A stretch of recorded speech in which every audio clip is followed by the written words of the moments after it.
Baseado no consenso, então, publicado em 2015, quais são as novas mudanças incorporadas nas diretrizes do suporte básico de vida? A primeira grande mudança se faz em relação à cadeia de sobrevivência. A cadeia de sobrevivência é um símbolo criado pela American Heart Association já nas primeiras diretrizes de ressuscitação, que demonstra como deveria ser o atendimento adequado de uma parada cardiorrespiratória em suas várias etapas. Vocês devem lembrar que primeiro eu tinha uma simbologia que era identificação precoce e acionamento do sistema médico de emergência, o início da ressuscitação das manobras de suporte básico já no local de ocorrência da parada, um terceiro elo da cadeia que era a desfibrilação precoce, utilizando o desfibrilador externo automático com acesso público à ressuscitação, o quarto elo da cadeia que seria o suporte avançado de vida, o serviço médico de emergência chegando ao local, e por fim, o último elo da cadeia, os cuidados integrados pós-parada cardiorrespiratória. Estes 5 elos continuam valendo para as paradas ocorridas fora do ambiente hospitalar, para as paradas extra-hospitalares. Nas paradas intra-hospitalares, temos agora um novo elo representado. Então, existe agora uma segunda cadeia de sobrevivência desenhada para as paradas que ocorrem dentro do ambiente intra-hospitalar. Esse primeiro elo é o elo de prevenção, detecção precoce do risco de parada cardiorrespiratória. O que acontece? Habitualmente, os locais dentro do ambiente hospitalar em que ocorre parada cardiorrespiratória de forma inesperada devem ser a unidade de terapia intensiva e, particularmente, a unidade de emergência, o pronto-socorro. As demais unidades do hospital não são unidades que devem ter ocorrência de parada cardiorrespiratória, ou seja, de um evento inesperado. Parte do princípio que os pacientes que estão internados nessas unidades, eles devem ser adequadamente monitorados. E para tal é importante a criação dentro do ambiente hospitalar dos chamados times de resposta rápida. O que seriam os times de resposta rápida? Times de profissionais, times multiprofissionais, treinados para a identificação precoce de fatores ou de marcadores que podem estar associados a maior risco de parada cardiorrespiratória. Pacientes que começam a ter alteração do nível de consciência, pacientes que têm alteração dos níveis tensóricos, pacientes que começam a ter alterações do ritmo cardíaco, ou seja, existem protocolos definidos e esses times são treinados na identificação destes fatores para que, ao se detectar uma parada ou um risco, um desses fatores como risco associado de uma parada cardiorrespiratória, esse paciente já seja imediatamente abordado e levado para uma unidade com melhores condições de atendimento para uma condição de urgência e emergência. Esse código de identificação dos fatores associados precoce à parada é o que nós chamamos, na maioria dos serviços, de código amarelo. O código amarelo, então, detecta essa ocorrência e remove esse paciente para uma unidade em que ele possa receber um suporte mais adequado, que evite a progressão do seu quadro para uma parada cardiorrespiratória, evitando assim o que nós chamamos de código azul, que é o código de identificação da parada cardiorrespiratória intra-hospitalar.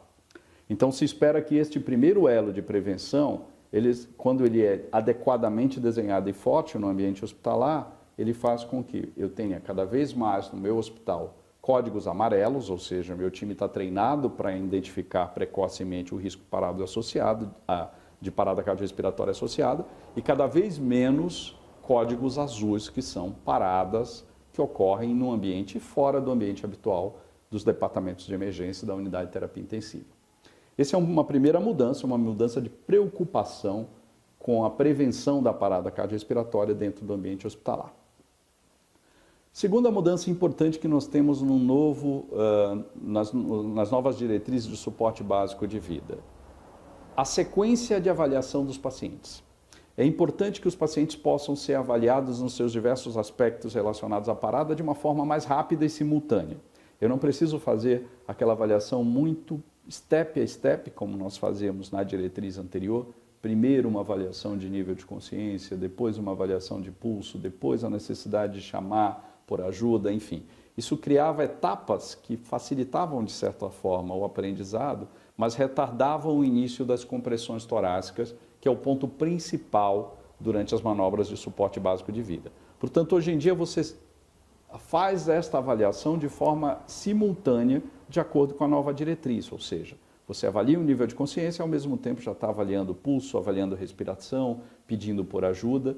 E mesmo no ambiente extra-hospitalar, essa solicitação de ajuda não necessariamente pressupõe mais abandonar o paciente para chamar ajuda. Você pode utilizar, por exemplo, o recurso do celular, inclusive com o recurso Viva Voz. Ligar para o serviço médico de emergência, 192 no Brasil, 192 ou 193, e já acionar esse serviço médico no Viva Voz enquanto já vai realizando as manobras de suporte básico, inclusive a compressão torácica, se necessário. Em relação à compressão torácica, nós temos uma mudança de frequência. A frequência de compressões passa agora de 100 a 120 compressões por minuto. E a frequência de ventilações passa a ser uma ventilação a cada 6 segundos. Notem que ultrapassar a frequência de 120 por minuto também pode ser deletério, porque isso pode fazer com que essa qualidade destas compressões decaia. Você não tenha tempo suficiente para permitir que o tórax relaxe e o coração consiga encher adequadamente e a cada compressão liberar um volume sanguíneo adequado, um fluxo sanguíneo adequado para a aorta. Então agora nós temos uma velocidade de compressão de 100 a 120 e uma frequência de ventilação de 1 a cada 6 segundos. Em relação à profundidade desta compressão, cada compressão deve chegar a 5 centímetros de depressão do externo, mas não exceder 6 centímetros. Exceder 6 centímetros também pode ser deletério por reduzir também a quantidade de sangue que vai retornar para o coração a cada compressão, quando você permite que o tórax relaxe, e vai diminuir o volume de sangue que vai ser ejetado para a aorta. Então, um ponto importante é que eu devo atingir os 5 centímetros, mas não exceder 6 centímetros de profundidade. Para conseguir manter essa qualidade de compressão, uma profundidade de 5 sem exceder 6, agrega-se na nova diretriz o recurso de novos equipamentos que fazem essa mensuração de profundidade. Então, eu posso disponibilizar esse equipamento sobre o tórax e fazer a compressão sobre esse equipamento.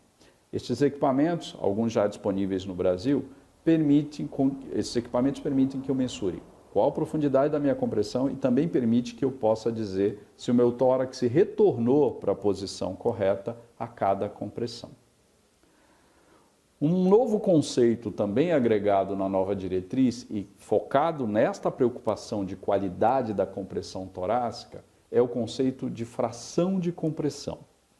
Fração de compressão é o tempo de parada total no qual você despende exatamente focado realizando compressão torácica.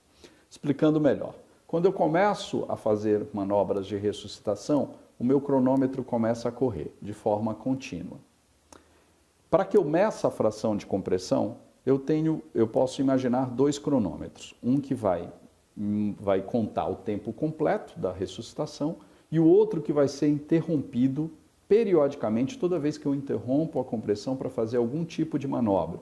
Por exemplo, interrompi a compressão para fazer ventilação, interrompi a compressão para disponibilizar as partes do desfibrilador externo automático e liberar um choque na sequência. Ao final do meu período de ressuscitação cardiopulmonar, eu posso pegar este tempo em segundos do cronômetro que foi interrompido várias vezes e dividir pelo tempo em segundos total das manobras de ressuscitação. Esse valor não deve ser inferior a 60% do tempo de ressuscitação. E para as equipes bem treinadas, chamadas equipes que executam ressuscitação cardiopulmonar em alto nível de qualidade, esse tempo deve ser o mais próximo de 80%. Então, a fração de compressão deve ficar entre 60% e 80%, o mais próximo de 80%. Por fim, ainda dentro das modificações do suporte básico de vida, foi acrescentado ou foi permitido o uso da naloxone ou naloxona aqui no Brasil, como um antídoto já no pré-hospitalar para as paradas cardiorrespiratórias possivelmente associadas ao abuso de opioide. Esses achados são comuns dentro do ambiente hospitalar, situações em que um paciente faz intoxicação por uso de opioide e acaba fazendo parada cardiorrespiratória ou algum sinal que esteja associado ao risco de parada cardiorrespiratória. Mas fora do ambiente hospitalar, no extra-hospitalar, as intoxicações por opioide começam a se tornar uma realidade, infelizmente, frequente, não apenas no território americano, como também no nosso país. A diretriz agrega o uso, a possibilidade de uso de naloxone para pacientes que têm suspeita de parada cardiorrespiratória associada ao opioide.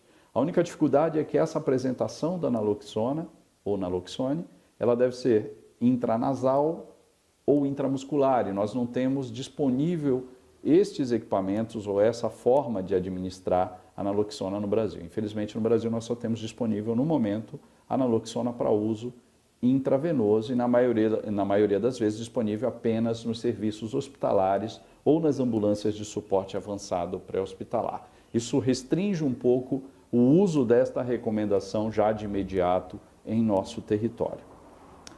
Em relação à desfibrilação externa automática, não há mudanças, recomendando-se apenas, reforçando-se cada vez mais, dentro da cadeia de sobrevivência, a disponibilidade do uso de desfibriladores externos automáticos em acesso público. No Brasil já temos alguns estados que disponibilizam leis municipais e leis estaduais para a recomendação de uso de desfibrilador externo automático em diversos ambientes, particularmente nos ambientes que têm fluxo acima de 1.000 a 1.500 pessoas por dia e que têm um maior risco de ocorrência de parada cardiorrespiratória. Infelizmente, ainda não é a realidade do país inteiro, nós não temos uma lei nacional ainda que cubra esta recomendação. Portanto, uma vez mais, na nova diretriz, se reforça a necessidade do uso do desfibrilador externo automático acessível na comunidade.